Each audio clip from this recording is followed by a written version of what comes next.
So, yeah, I tried to record this specific video 2 days ago, and 2 days ago was like, you know that movie, The Attack of the Clones? I don't know what it is, but you know what? It was like that, okay? Because there was a million of these clone accounts that were all super good at the game. I swear, I picked National Droppers Speedrunner Day, okay, to decide to record a video on. And so, to prove my point that and I'm so bad at Atlantis, please remove this map. And to prove that all the dropper sweats were there, on that day, I won 20 times, which was not enough to make a video because I was at 480 and I needed to win 20 more times after those original 20 in order to get to the 500. So what I ended up doing and what ended up happening is that I just couldn't record because I kept losing every game, and I also wasn't even doing that well. I mean, I kept dying on like the first round, so I had to keep recording this video over and over and over again, which was an issue because and I just couldn't win, and I just couldn't talk because if I'm not winning, I usually what ends up happening is that if I'm just winning and I don't have to pay attention, then I'm fine to talk about things. But if I actually have to focus on the gameplay, I mean, it's hard to do two things at once. I mean, doing gameplay and talking is especially difficult. I'm not going to lie to you. So when I had the idea for what to talk about, I knew for a fact that the video that I put it in not only had to be an important one, 500. I hate this. I hate this map. I I don't hate a lot of stuff. This map, I hate this. I don't like this map. Please let me win.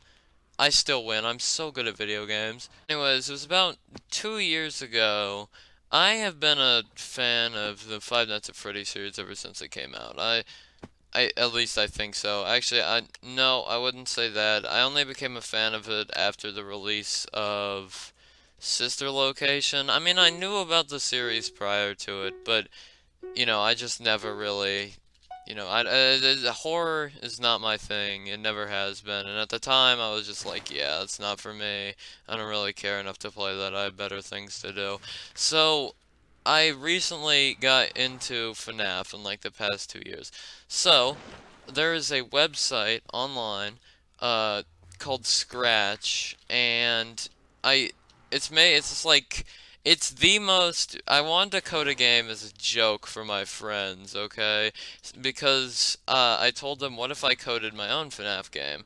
And they were like, well, you should. And then I based off one of the characters off of a recommendation for a frog, which I named Flippy, and then there's an unnamed lion that one of my friends recommended that I added that we'll just call Dave because I can't think of a name for it. So you got Dave and Flippy, and these are the two main characters. So the site that I used to, code the game, but as a joke, as a surprise, I'm gonna start working on this game. And so I did, and I called it like Flippy's Pizza Palace. I don't remember. I don't remember the exact name. However, I do know that Flippy the Frog is probably a character from what's it the one game with the fox, Star Fox 64. I think Flippy is the name of the frog from that game. That was completely unintentional. Anyways, so after I did a lot of the coding, I was like, you know what? This is good enough. It was not good enough. And I sent it out to my friends as a joke, and I was like, ooh, the new spookiest game of the year. So the game was not scary, but it was incredibly difficult. The game was so difficult to the point it was nearly impossible. Because when making the game, I figured to myself, I don't necessarily have to put a power feature. I mean, I could and it would be funny, and yeah, so I ended up doing it, right? And it turns out that I am terrible at game balancing because instantly after adding it, I came up with a problem. The game took 3 days to code and 3 days to be beaten, and I did not beat it because I didn't even know if it was possible. The game has one flaw that if anybody, I don't Honestly, I don't know the odds. It was so long ago that anybody here even knows what that is. I think it's still there. I'm not sure. But, um, I made the game and it has one major flaw. The essential problem with the game is that there is a very, very dysfunctional camera system, and honestly, if I decided to recode it now, I don't think I could do much better because I tried. That was the longest part of the game that I had to code. It took the longest, and it was the most difficult, all of that. That part just sucked, okay? But I noticed something in that the things would arrive at the respective doors like intended, as if you looked at the cameras, they would slowly approach your office like FNAF 1, but they never reappear on the cameras past that point because after they are, at your doors, they never leave. They leave your doors, meaning you can open them again, but they are always technically on invisible cameras right outside, which is a problem for power management because it means you cannot ever be safe. There's no point in looking at the cameras, but the entire night is still so difficult because it's completely RNG based. I mean, you could try it like 100 times, and I don't know if you would get it. The power usage that my friend had left when he finally finished it for the first time, and I had like a group of like 6 different people trying to beat it. Only one of them ever did, and the person who ended up doing it had like apparently according to them 2 to 6% power left, so that's definitely not good. After that, I never fixed that. I still haven't to this day. It's pretty much an impossible game to beat. I would love to see like a run that has like 10% power left. I don't know. There's gotta be some bug in the game that allows you to not lose power. It was not well made. But then I moved on to the making of the second game, which took around 3 weeks, I believe. 3 weeks is correct, yes.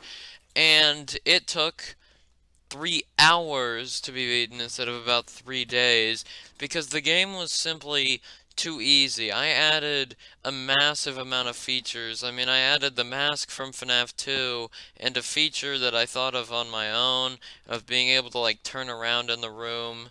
I mean, obviously that's not like a new feature. I mean, lots of fan games have that, but again, mine was mostly a joke, so everything in the game is mostly a joke. There's barely I think there's lore. I don't remember. I believe there's like 1 in 100 chances for stuff to happen, but I don't remember the exact lore. You need to call MatPat up and get him to understand it, okay? Because, you could basically say, well, I found this secret in the game, and I'd be like, yeah, sure you did, I don't care. Yeah, because I just don't know anymore. I've forgotten. It was such a long time ago. And I remember in the second game, there was version 1, which was not that glitchy, but then there was version 2, which added a whole new animatronic and a whole new camera system specifically for the purpose of, well, making the game more difficult. And it turns out that it barely made the game more difficult, and the game, instead of being beaten in 3 hours, but because now my friends had had so much practice with it, they beat it in about 1 minute or like 30 minutes. It was crazy. They just seemed to memorize the game mechanics. Now, it is a problem that they beat the game so fast. And it was a year after that, so 3 years ago, I started work on a third game that went completely unfinished, and I was actually thinking about completing it recently. You know what? In the midst of doing other stuff, YouTube and other things, I am going to start the making of that game. I mean, in all honesty, I could probably finish it by the time this video is uploaded. I have some new ideas, and technically, according to... Okay, so this is going to be the most lore that you'll basically ever get. According to me, okay, so the building burns down and the true ending, which is never said in the games, but is heavily implied by me in real life. So, there you go. In the games, the first one, there is a secret ending where the building burns down. It's completely possible. I don't remember exactly how you know it's possible, and I'm not going to give that away. I don't know what the odds are that people are going to find. This person wants me to vote Ocean. You got it. You got it. As long as it's not Atlantis, then that's fine. Yeah, but I'm going to find a way to make that third game happen because I think that one I can actually have fun with because the first two was made as jokes, but they were sort of, well, garbage. I feel like I definitely, yeah, I mean, I made one other thing, and I think I took that down, but it was this joke game where you kept this, like, potato alive. It was called, like, Bob the Potato, I don't know. And you kept the potato alive, and that's it. It was impossible, difficult beyond belief, but I was based off one of the games that I'd seen in like 2017 where you had to keep this thing alive. Anyways, back to the lore side of things. I know that I've had a lot of ideas for different aspects of the lore, and if I made a third game, I think I would just make like a concrete lore instead of making it really confusing. Mind you, it would be kept behind secrets, but at least it wouldn't be. So essentially, this is something I realized when I was actually looking at the unfinished projects for the third game. The third game takes place in the first game after it burns down and the burned animatronics are still there. This does not make any sense at all because how can they be burned and be at the location if in the second game their burned, battered, and torn apart like bodies are there? The animatronics attacking you in the second game are the first game animatronics after the result of the official true ending, which just makes no sense to me of how I was planning to make that. Like, was it like an in the middle game? No, because the one idea that I remember from the third game is that it was supposed to take place even after the second game, which means, like, because after the second game, the idea was that you beat the knight and then the animatronics were dismantled, meaning that they could not be put back together and put in the first location. It was very confusing. Honestly, I don't even think I put enough lore into the first two.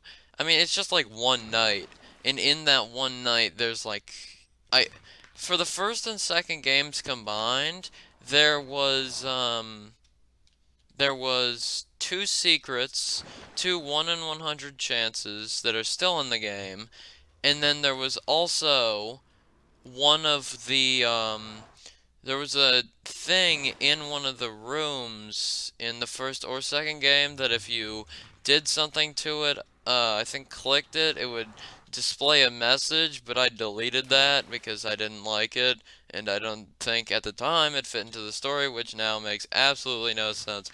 I feel like I'm explaining FNAF lore, but it's slightly less confusing. Just slightly, though. Anyways, I mean, that's all I really had to say. Bye.